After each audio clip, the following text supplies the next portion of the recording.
আসসালামু আলাইকুম প্রিয় শিক্ষার্থীবৃন্দ, আশা করি আল্লাহর রহমতে তোমরা ভালো আছো।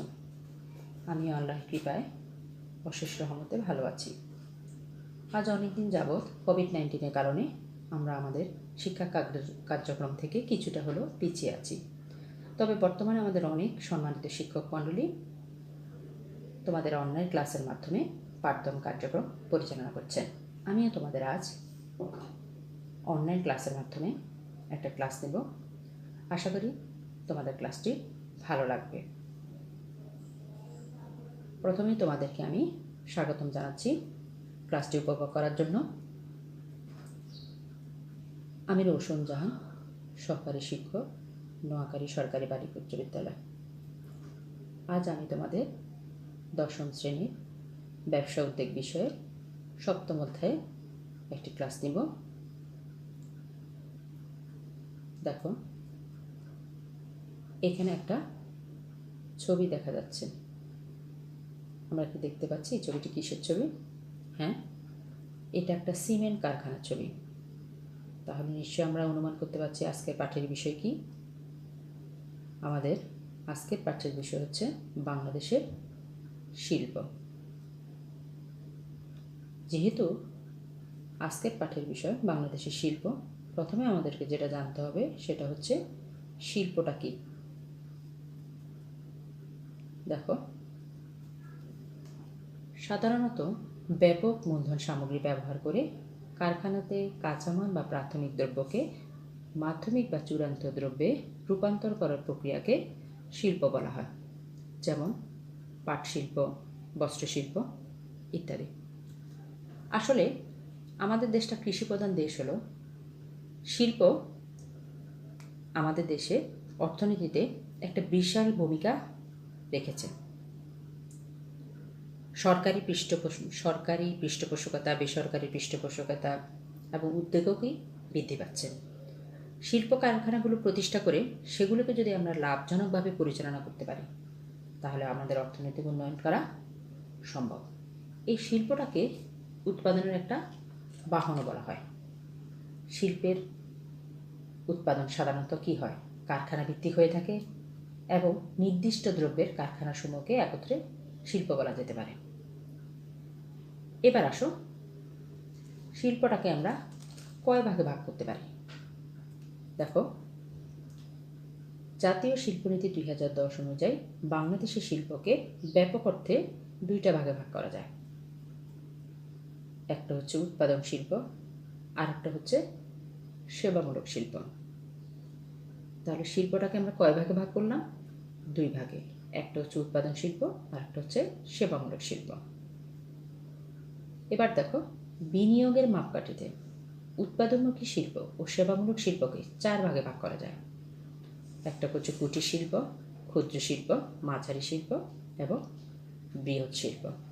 তাহলে বিনিয়োগের মাপকাঠিতে উৎপাদনমুখী শিল্প ও সেবামূলক শিল্পকে কয় ভাগে ভাগ করা যায়? চার ভাগে। কুটির শিল্প, ক্ষুদ্র শিল্প, মাঝারি শিল্প এবং বৃহৎ শিল্প। এবার আসো, আমাদেরকে যেটা জানতে হবে, প্রথমে হচ্ছে আমরা যেটা জানবো সেটা হচ্ছে উৎপাদনমূলক শিল্পটা কাকে বলে। পণ্য উৎপাদন, প্রক্রিয়াজাতকরণ, সংযোজন এবং পরবর্তীতে উৎপাদিত পণ্যের পুনঃসামঞ্জস্যকরণ ও প্রক্রিয়াকরণ বিষয়ক সকল প্রকার শিল্পকে উৎপাদনমুখী শিল্প করা হয়। এটা উৎপাদিত হতে হবে, প্রক্রিয়াজাতকরণ হবে, সংযোজন থাকবে এবং পরবর্তীতে কী করতে হবে? উৎপাদিত পণ্যের পুনঃসামঞ্জস্যকরণ করতে হবে এবং এটাকে প্রক্রিয়াকরণ করতে হবে। এই সকল কর্ম নিয়েই কি এটা হবে? উৎপাদনমুখী শিল্প। উৎপাদন শিল্পে শ্রম ও যন্ত্রের ব্যবহারের মাধ্যমে কাঁচামালকে প্রক্রিয়াজাত করে পরিণত দ্রব্যে রূপান্তর করা হয়, যেমন পাট থেকে সুতা, আখ থেকে চিনি। এখানে নিচে একটা চিত্র আছে, দেখো। তারপরে দেখো, আমরা যেটা দেখব কয়েকটি উৎপাদনমুখী শিল্পের উদাহরণ। প্রথম কি আছে দেখো, বস্ত্র শিল্প। এখানে কি আছে? গার্মেন্ট শিল্প, সুতা শিল্প, তারপর কি আছে? বস্ত্র শিল্প। এগুলো সবগুলো কি? শিল্প। এরপর দেখো, এখানে আছে চিনি শিল্প, সার শিল্প, সিমেন্ট শিল্প। তারপর আছে দেখো পাট ও পাটজাত শিল্প। এরপর আছে দেখো জাহাজ নির্মাণ শিল্প, রেল ও ইঞ্জিনিয়ারিং শিল্প। তাহলে আমরা আরও কিছু শিল্প আছে উৎপাদনমুখীর। দেখো এখানে আছে চামড়া শিল্প,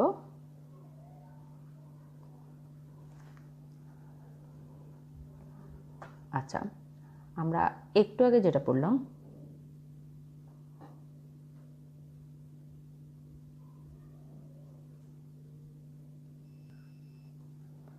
দেখো, তাহলে আমি তোমাদেরকে আবার বলি, এতক্ষণ পর্যন্ত আমরা কি দেখলাম? উৎপাদনমুখী শিল্পের কতগুলো উদাহরণ। একটা হচ্ছে কি চামড়া শিল্প, বস্ত্র শিল্প, সার শিল্প, জাহাজ নির্মাণ শিল্প, রেল এবং ইঞ্জিনিয়ারিং শিল্প। তাহলে এগুলো কি সবগুলো হচ্ছে কতগুলো উৎপাদনমুখী শিল্পের উদাহরণ। আচ্ছা, এবার আমরা যেটা নিয়ে আলোচনা করব সেটা হচ্ছে সেবামূলক শিল্প।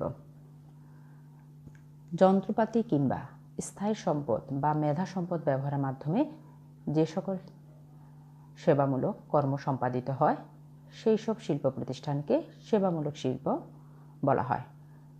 তাহলে আমরা কি বুঝলাম? এই সেবামূলক শিল্পে অবশ্যই যন্ত্রপাতি থাকতে হবে, স্থায়ী সম্পদ তো অবশ্যই, বা মেধা সম্পদকে কি করতে হবে? ব্যবহার করতে হবে। এই সেবামূলক শিল্পের মধ্যে আছে দেখো নির্মাণ শিল্প, অটোমোবাইল সার্ভিসিং শিল্প ইত্যাদি। এখানেও কতগুলো সেবামূলক শিল্পের উদাহরণ দেখো। এই যে অটোমোবাইল সার্ভিসিং শিল্প, মৎস্য আহরণ শিল্প। এরপর আছে দেখো নির্মাণ ও কি হাউজিং শিল্প, হর্টিকালচার শিল্প। এরপর আছে দুগ্ধজাত শিল্প, হাসপাতাল ও ক্লিনিক, যেহেতু এটাও সেবার সাথে জড়িত। এরপর আছে দেখো পোলট্রি শিল্প, তারপর আছে কি পোলট্রি বিপণন শিল্প। একটা আছে পোলট্রি শিল্প আর একটা কিন্তু পোলট্রি বিপণন শিল্প, দুটিই কিন্তু শিল্প। এরপর আছে দেখো পর্যটন শিল্প। তারপর আছে দেখো যোগাযোগ ও পরিবহন শিল্প।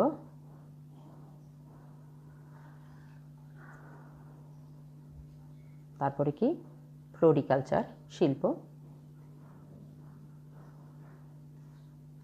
এরপর আছে ফুল চাষ ও বাজারজাতকরণ শিল্প। তাহলে এখানে দেখো আমরা অতীতে কতগুলো ছবি দেখলাম সেবামূলক শিল্পে। এগুলো সবগুলো কি সেবামূলক শিল্পের উদাহরণ। উদাহরণগুলো কি কি আমরা বলতে পারি? কি ফ্লোরিকালচার, হর্টিকালচার, পোলট্রি ফার্ম, তারপরে কি ফুল চাষ, বাজারজাতকরণ শিল্প। এগুলো সবগুলো কি সেবামূলক শিল্পের উদাহরণ। এরপর আসো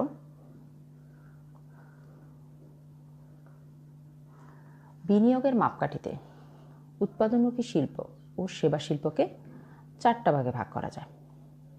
দেখো ভাগগুলো কি কি? কুটির শিল্প, ক্ষুদ্র শিল্প, মাঝারি শিল্প এবং বৃহৎ শিল্প।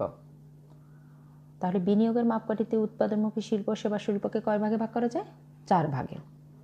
কুটির শিল্প, ক্ষুদ্র শিল্প, মাঝারি শিল্প, বৃহৎ শিল্প। প্রথমে আমরা যেটা নিয়ে আলোচনা করব সেটা হচ্ছে কুটির শিল্প। তাহলে প্রথম দেখো কুটির শিল্পটা কি? স্বল্প মূলধন ও ব্যক্তিগত নৈপুণ্য নিয়ে পারিবারিক সহযোগিতার উপর ভিত্তি করে যে শিল্প গড়ে ওঠে তাকে কি বলে? কুটির শিল্প। এই সকল প্রতিষ্ঠানে জমি এবং কারখানা ভবন ব্যতিরেকে স্থায়ী সম্পদের মূল্য প্রতিস্থাপন ব্যয়সহ 5 লক্ষ টাকার নিচে। দেখো এখানে লক্ষ্য করো, এখানে কিন্তু স্থায়ী সম্পদের মূল্য প্রতিস্থাপন ব্যয়সহ 5 লক্ষ টাকার নিচে, উপরে নয়। এবং পারিবারিক সদস্য সর্বোচ্চ জনবহুল 10-এর অধিক নয়। এটা 10-এর অধিক নয় বলতে হয়তো 10, হয়তো 11, 12 হতে পারে, এর বেশি না। সাধারণত কুটির শিল্পটা হয় স্বল্প সংখ্যক জনগণ নিয়ে। তারপরে দেখো সাধারণত তারা পূর্ণকালীন ও খণ্ডকালীন সময়ে উৎপাদন বা সেবার সাথে জড়িত। আমাদের দেশে কুটির শিল্পটা আসলে দিন দিন কি বৃদ্ধি পাচ্ছে। কুটির শিল্পটা আমাদের দেশে এত বেশি জনপ্রিয় যে এটা অঞ্চল ভিত্তিক কুটির শিল্প হিসেবে আমাদের পরিচিত। যেমন ধরো কুমিল্লার খদ্দর, রাঙ্গামাটির কুটির শিল্প, মণিপুরি কুটির শিল্প, এরকম অনেক ধরনের কুটির শিল্প রয়েছে। সাধারণত আমরা যেটা দেখি গ্রামীণ মহিলাদের মধ্যে যেটা আমাদের দেখতে পারি, ওই মহিলাদের কুটির শিল্পের প্রবণতা সবচেয়ে বেশি। এই ধরনের মহিলারা কুটির শিল্পের মাধ্যমে বিভিন্ন রকম জিনিস তৈরি করে থাকে, এগুলো বাজারে বিক্রি করে। এর ফলে কি হয়, তাদের আত্মকর্মসংস্থানটা সৃষ্টি হয় এবং বেকারত্ব কি হয়, দূরীকরণ হয়ে থাকে। এরপর দেখো, আমরা পরবর্তী যেটা নিয়ে আলোচনা করব সেটা হচ্ছে ক্ষুদ্র শিল্প। ক্ষুদ্র শিল্পকে দুইটা ভাগে ভাগ করা যায়। একটা হচ্ছে উৎপাদনমুখী শিল্পের ক্ষেত্রে ক্ষুদ্র শিল্প এবং সেবামূলক শিল্পের ক্ষেত্রে ক্ষুদ্র শিল্প। উৎপাদনমুখী শিল্পের ক্ষেত্রে ক্ষুদ্র শিল্পটা কি? দেখো, উৎপাদনমুখী শিল্পের ক্ষেত্রে ক্ষুদ্র শিল্প আমরা তাকেই বলবো যে সকল শিল্প প্রতিষ্ঠান জমি এবং কারখানা ভবন ব্যতি রেখে স্থায়ী সম্পদের মূল্য প্রতিস্থাপন ব্যয়সহ 50 লক্ষ টাকা থেকে 10 কোটি টাকা। দেখো এখানে কত, 50 লক্ষ টাকা থেকে 10 কোটি টাকা, এবং শ্রমিকের সংখ্যা 25 থেকে 99 জন। আর সেবামূলক শিল্পের ক্ষেত্রে কুটির শিল্পটা দেখো, এখানে আমরা যেটা দেখি, সেই সব শিল্প প্রতিষ্ঠানকে বোঝায় যেসব প্রতিষ্ঠানে জমি এবং কারখানা সম্পদ ব্যতিরে স্থায়ী সম্পদের মূল্য কি প্রতিস্থাপন ব্যয় সহ 5 লক্ষ টাকা থেকে 1 কোটি টাকা, এবং শ্রমিকের সংখ্যা 10 থেকে 25 জন। তাহলে দেখো, উৎপাদনমুখী শিল্পের ক্ষেত্রে ক্ষুদ্র শিল্পের প্রতিস্থাপন ব্যয় সহ কি 50 লক্ষ টাকা থেকে 10 কোটি টাকা, আর সেবামূলক শিল্পের ক্ষেত্রে ক্ষুদ্র শিল্পটা হচ্ছে প্রতিস্থাপন ব্যয় সহ 5 লক্ষ টাকা থেকে 1 কোটি টাকা। ক্ষুদ্র শিল্পের ক্ষেত্রে উৎপাদনমুখী ক্ষুদ্র শিল্পের ক্ষেত্রে শ্রমিকের সংখ্যা 25 থেকে 99 জন, আর সেবামূলক শিল্পের ক্ষেত্রে ক্ষুদ্র শিল্পটা 10 থেকে কি 25 জন। এতক্ষণ তাহলে আমরা যেটা নিয়ে আলোচনা করলাম সেটা হচ্ছে কুটির শিল্প এবং ক্ষুদ্র শিল্প। এবার আমরা যেটা নিয়ে আলোচনা করব সেটা হচ্ছে কি মাঝারি শিল্প। মাঝারি শিল্পটাকেও দুই ভাগে ভাগ করা যায়। একটা হচ্ছে উৎপাদনমুখী শিল্পের ক্ষেত্রে মাঝারি শিল্প, আর একটা হচ্ছে সেবামূলক শিল্পের ক্ষেত্রে মাঝারি শিল্প। তাহলে উৎপাদনমুখী শিল্পের ক্ষেত্রে মাঝারি শিল্পটাকে কাকে বলে? সেই সকল শিল্প প্রতিষ্ঠানকে বোঝায় যে সকল প্রতিষ্ঠানে জমি এবং কারখানা ভবন ব্যতিরে স্থায়ী সম্পদের মূল্য প্রতিস্থাপন ব্যয়সহ 10 কোটি টাকার অধিক এবং 30 কোটি টাকার মধ্যে। তোমরা খেয়াল করো, এখানে প্রতিস্থাপন ব্যয়সহ 10 কোটি টাকার অধিক এবং 30 কোটি টাকার মধ্যে, এবং শ্রমিক সংখ্যা হচ্ছে 100 থেকে 250 জন। আবার তোমাদেরকে আমি বলি, উৎপাদনমুখী শিল্পের ক্ষেত্রে মাঝারি শিল্পবর্তী সেই ধরনের শিল্পকে বোঝায় যে সকল শিল্প প্রতিষ্ঠানে জমি এবং কারখানা ভবন ব্যতিরেকে স্থায়ী সম্পদের মূল্য প্রতিস্থাপন ব্যয়সহ 10 কোটি টাকার অধিক এবং 30 কোটি টাকার মধ্যে। এটা 10 কোটি টাকার নিচে নয়, এটা 10 কোটি টাকার অধিক এবং 30 কোটি টাকার মধ্যে, এবং শ্রমিকের সংখ্যা 100 থেকে 250 জন। এগুলো অবশ্যই ভালো করে তোমাদেরকে খেয়াল করতে হবে। এরপর দেখো, পরবর্তী যেটা নিয়ে আলোচনা করবো সেটা হচ্ছে সেবামূলক শিল্পের ক্ষেত্রে মাঝারি শিল্প। এটা কেমন? সেবামূলক শিল্পের ক্ষেত্রে মাঝারি শিল্প বলতে ওই ধরনের শিল্প প্রতিষ্ঠানকে বোঝায় যে সকল প্রতিষ্ঠানে জমি ও কারখানা ভবন ব্যতিরে স্থায়ী সম্পদের মূল্য প্রতিস্থাপন ব্যয়সহ 1 কোটি টাকা থেকে 15 কোটি টাকা। এখানে টাকার অঙ্কটা হচ্ছে 1 কোটি টাকা থেকে 15 কোটি টাকা, এবং শ্রমিকের সংখ্যা 50 থেকে 100 জন। তাহলে দুইটার মধ্যে পার্থক্য আমরা কি বুঝলাম? উৎপাদনমুখী শিল্পের ক্ষেত্রে মাঝারি শিল্পটা হচ্ছে 10 কোটি টাকার অধিক 30 কোটি টাকার মধ্যে, এবং সেবামূলক শিল্পের ক্ষেত্রে মাঝারি শিল্পটা হচ্ছে 1 কোটি টাকা থেকে 15 কোটি, এবং শ্রমিক সংখ্যা একটা হচ্ছে 100 থেকে 250 জন, আর একটা হচ্ছে 50 থেকে 100 জন। আমি তোমাদেরকে এগুলো বারবার বলছি এই কারণে, আমরা যখন সৃজনশীল প্রশ্ন লিখব পরীক্ষার খাতায়, তখন সৃজনশীল প্রশ্নে অনেক সময় টাকার অঙ্ক কিংবা শ্রমিক সংখ্যা উল্লেখ থাকবে। তখন তোমাকে এই টাকার অঙ্ক এবং শ্রমিকের সংখ্যা দেখে অনুমান করতে হবে যে এটা কি কুটির শিল্প, না ক্ষুদ্র শিল্প, না মাঝারি শিল্প, নাকি বৃহৎ শিল্প। তাহলে অবশ্যই তোমরা এটা ইচ্ছে করলে দেখার সাথে সাথে খাতায় একটু টুকে রাখতে পারো। এবার আমরা যেটা নিয়ে আলোচনা করব সেটা হচ্ছে বৃহৎ শিল্প। এটাকেও তদ্রূপ দুইটা ভাগে ভাগ করা যায়। উৎপাদনমুখী শিল্পের ক্ষেত্রে বৃহৎ শিল্প, আর একটা হচ্ছে সেবামূলক শিল্পের ক্ষেত্রে বৃহৎ শিল্প। দেখো, যে সকল প্রতিষ্ঠানে জমি এবং কারখানা ভবন ব্যতীত স্থায়ী সম্পত্তির মূল্য প্রতিস্থাপন ব্যয়সহ 30 কোটি টাকার অধিক, এটা হবে 30 কোটি। মাঝারি শিল্পটা সাধারণত 30 কোটি টাকার মধ্যে, আর বৃহৎ শিল্পটা 30 কোটি টাকার কিন্তু অধিক, তাকে উৎপাদনমুখী বৃহৎ শিল্প বলে। এ সকল শিল্প প্রতিষ্ঠানে 250 জনের অধিক শ্রমিক নিয়োজিত থাকে। তাহলে এটা 250 জনের নিচে হতে হবে না। যদি সেটা 250 জনের নিচে হয়ে থাকে সেটা হবে কি মাঝারি শিল্প। তাহলে এখানে উৎপাদনমুখী শিল্পের ক্ষেত্রে বৃহৎ শিল্পটা হচ্ছে সেখানে টাকার অঙ্ক থাকবে 30 কোটি টাকার অধিক এবং শ্রমিক সংখ্যা থাকবে 250 জনের অধিক। দোনোটা কিন্তু অধিক, কম নয়। আচ্ছা, এরপর দেখো সেবামূলক শিল্পের ক্ষেত্রে বৃহৎ শিল্প। যে সকল প্রতিষ্ঠানে জমি এবং কারখানা ভবন ব্যতীত স্থায়ী সম্পদের মূল্য প্রতিস্থাপন ব্যয়সহ 15 কোটি টাকার অধিক, তাকে কি বলে সেবামুখী বৃহৎ শিল্প বলে। তাহলে একটা হচ্ছে 30 কোটি টাকার অধিক, আর একটা হচ্ছে 15 কোটি টাকার অধিক। আর এ সকল শিল্প প্রতিষ্ঠানে 100 জনের অধিক শ্রমিক নিয়োজিত থাকে।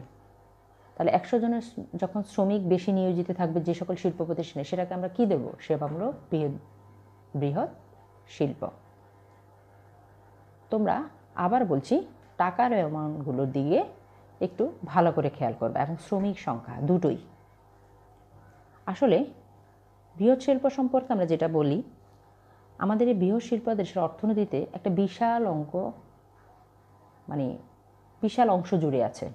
যেমন আমাদের চিত্র দেখো, একটা চিত্র বৃহৎ শিল্পের উপর একটা সুন্দর একটা চিত্র দেখা যাচ্ছে, সেটা কি ঢাকার ইপিজেটের চিত্র। বিশাল একটা মানে কি বলবো শিল্প প্রতিষ্ঠান। এই বৃহৎ শিল্পের উন্নয়ন সাধারণত সবচেয়ে বেশি আমাদের বৃদ্ধি পাচ্ছে কী জন্য? সরকারি বেসরকারি পৃষ্ঠপোষকতা। আর আরেকটা কারণ হচ্ছে আমাদের দেশে শ্রমিকের সংখ্যা অন্যান্য দেশের তুলনায় কিন্তু অনেক বেশি। আর আমরা যদি অনেকগুলো বৃহৎ প্রতিষ্ঠান স্থাপন করতে পারি তাহলে আমাদের কি হবে? আরেকটা সুবিধা হবে, সেটা হচ্ছে বিভিন্ন লোকের কর্মসংস্থান করা সম্ভব হবে। দেশে আমরা কিছুটা হলেও বেকারত্ব দূরীকরণ আমাদের কি লাঘব হবে।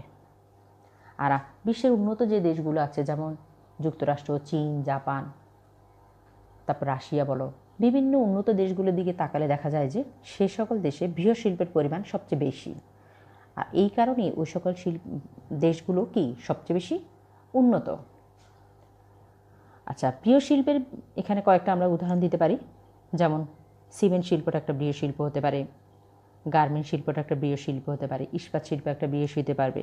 আর বর্তমানে আমাদের যে ধরো আইসিটি পণ্য বা আইসিটি ভিত্তিক সেবা, এটাও একটা বৃহৎ শিল্প। তারপরে খাদ্য প্রক্রিয়াজাতকরণ শিল্প, এটাকেও আমরা একটা বৃহৎ শিল্প বলতে পারি। তাহলে মোট কথা আমরা বৃহৎ শিল্প সম্পর্কে যেটা জানতে পারলাম সেটা হচ্ছে কি, যে দেশে বৃহৎ শিল্প যত বেশি উন্নত সে দেশ তত বেশি উন্নত। আচ্ছা, এবার দেখো আমরা এতক্ষণ পর্যন্ত যতগুলো পার্ট নিয়ে আলোচনা করলাম, এখান থেকে আমরা অনেকগুলো প্রশ্ন পেতে পারি। যেমন শিল্প কাকে বলে? কি প্রথমটা কি আছে? শিল্প কাকে বলে? তাহলে আমরা বলতে পারি না, সাধারণত ব্যাপক মূলধন সরবরাহ করে কারখানাতে কাঁচামাল বা প্রাথমিক দ্রব্যকে মাধ্যমিক বা রূপান্তর দ্রব্যের পরিণত করার প্রক্রিয়াকে শিল্প বলে। আমরা কি এটা বলতে পারি না? বলতে পারি। আমি আবার বলছি, শিল্প কাকে বলে? এটাকে আমরা এইভাবে লিখতে পারি না, ব্যাপক মূলধন সামগ্রী ব্যবহার করে কারখানাতে কাঁচামাল বা প্রাথমিক দ্রব্যকে মাধ্যমিক বা চূড়ান্ত দ্রব্যে রূপান্তর করার প্রক্রিয়াকে শিল্প বলে। তারপরে দেখো আরেকটা প্রশ্ন আছে, ব্যাপক অর্থে শিল্পকে কয় ভাগে ভাগ করা যায়? আমরা একটু আগে দেখেছি ব্যাপক অর্থে শিল্পকে কয়টা ভাগে ভাগ করা যায়? 2 ভাগে ভাগ করা যায়। সেটাগুলো কি? একটা হচ্ছে উৎপাদন শিল্প, আর একটা হচ্ছে বৃহৎ শিল্প। আচ্ছা, এরপর আরেকটা প্রশ্ন দেখো, এই ধরনের প্রশ্ন হতে পারে। যেমন ধরো, বিনিয়োগের মাপকাঠিতে উৎপাদন ও সেবা শিল্পকে কয় ভাগে ভাগ করা যায়? বিনিয়োগের মাপকাঠিতে উৎপাদন ও সেবা শিল্পকে সাধারণত কি 4 ভাগে ভাগ করা যায়। কি কি? কুটির শিল্প, ক্ষুদ্র শিল্প, মাঝারি শিল্প, আরটা কি বৃহৎ শিল্প। কি কি বললাম? কুটির শিল্প, ক্ষুদ্র শিল্প, মাঝারি শিল্প, আর একটা হচ্ছে বৃহৎ শিল্প। তোমাদের এই ধরনের প্রশ্নগুলো ছোট প্রশ্ন হতে পারে, আবার একটু বড় প্রশ্ন হতে পারে। আচ্ছা, এরপর দেখো পরবর্তী আরেকটা প্রশ্ন হতে পারে, যেমন কয়েকটি উৎপাদনমুখী শিল্পের নাম বলো। আমি অতীতেও তোমাদেরকে সেই শিল্পগুলোর নাম বলেছি, দেখিয়েছি, আরেকবারও বলছি তোমাদেরকে। যেমন ধরো বস্ত্রশিল্প, চিনি শিল্প, চামড়া শিল্প, জাহাজ নির্মাণ শিল্প, রেল ও ইঞ্জিনিয়ারিং শিল্প, এগুলো কি কয়েকটি কি উৎপাদনমুখী শিল্পের উদাহরণ। আচ্ছা, এরপরে আরেকটা প্রশ্ন হতে পারে, যেমন সেবা শিল্প কাকে বলে। দেখো একটু আগে তোমাদেরকে যেটা বলছি, সেবা শিল্পটা কি? সাধারণত আমরা সেবা বলতেই তো সেবামূলক বুঝি, যে যখন শিল্পগুলো সেবামূলক কাজে নিয়োজিত হয়। আচ্ছা, তারপরে একটু ব্যাপক অর্থে যদি বলি, সেটা হচ্ছে যন্ত্রপাতি কিংবা স্থায়ী সম্পদ বা মেধা ব্যবহারের মাধ্যমে যে সকল সেবামূলক কার্য সম্পাদিত হয় সেই সব শিল্প প্রতিষ্ঠানকে সেবামূলক শিল্প বলে। তো আমরা আবারও বলি, যন্ত্রপাতি কিংবা স্থায়ী সম্পদ বা মেধা সম্পদ ব্যবহারের মাধ্যমে যে সকল সেবামূলক কর্ম সম্পাদিত হয় সেই সব শিল্প প্রতিষ্ঠানকে সেবামূলক শিল্প বলা হয়ে থাকে। এখানে উল্লেখ নাই, আরেকটা প্রশ্ন আমরা এটার সাথে যোগ করতে পারি, যেমন কয়েকটি সেবামূলক শিল্পের নাম বলো। আমরা একটু আগে তোমাদেরকে দেখিয়েছি, সেটা হচ্ছে সেবামূলক শিল্প যেমন হতে পারে মৎস্য আহরণ শিল্প, অটোমোবাইল সার্ভিসিং শিল্প, হর্টিকালচার শিল্প, ফ্লোরিকালচার শিল্প, দুগ্নজাত শিল্প, হাসপাতাল ও ক্লিনিক, পরিবহন ও যোগাযোগ, এগুলো সবগুলো কি সেবামূলক শিল্পের উদাহরণ।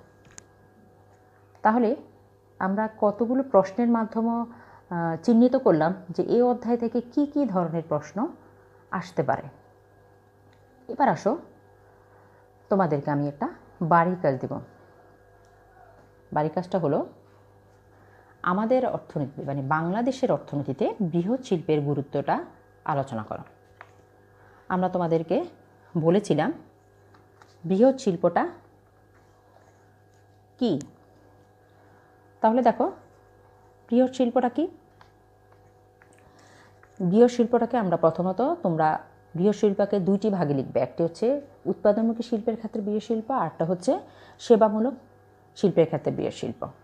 উৎপাদনমূলক শিল্পের ক্ষেত্রে বৃহৎ শিল্পটাকে আমরা বলেছিলাম যে সকল শিল্প প্রতিষ্ঠানে জমি ও কারখানা ভবন ব্যতীত স্থায়ী সম্পত্তির মূল্য 30 কোটি টাকার অধিক এবং কি শ্রমিকের সংখ্যা 250 জনেরও অধিক। আর উৎপাদনমুখী সেবামূলক শিল্পের ক্ষেত্রে বৃহৎ শিল্পটা হচ্ছে যে সকল শিল্প প্রতিষ্ঠানে জমি এবং কারখানা ভবন ব্যতীত স্থায়ী সম্পত্তির মূল্য 15 কোটি টাকার অধিক এবং সেসব শিল্প প্রতিষ্ঠানে কি 100 জনের অধিক কি শ্রমিক কাজ করে। প্রথমে তুমি ইচ্ছে করলে দুটি সংজ্ঞা বসিয়ে এরপর তুমি বৃহৎ শিল্পের মানে সম্পর্কে আলোচনা করতে পারো। আসলে আমি তোমাদেরকে আগেই বলছি, দেশের অর্থনীতিতে বৃহৎ শিল্প একটা গুরুত্বপূর্ণ স্থান দখল করে আছে। তাই বৃহৎ শিল্প আমাদের দেশের উন্নতির ক্ষেত্রে বৃহৎ শিল্পের দিকে গুরুত্ব নজর দেওয়া আমাদের অতীব দায়িত্ব বা কর্তব্য। আচ্ছা, তাহলে পরবর্তী ক্লাসে আশা করি তোমরা বাড়ির কাজটি করতে পারবে। এবার আসো, এবার ক্লাসটি এখানেই সমাপ্ত করি। তোমাদের সবাইকে ধন্যবাদ জানিয়ে আজকের ক্লাস এখানেই সমাপ্ত। আশা করি তোমরা সবাই ভালো থাকবে, সুস্থ থাকবে। আল্লাহ হাফেজ।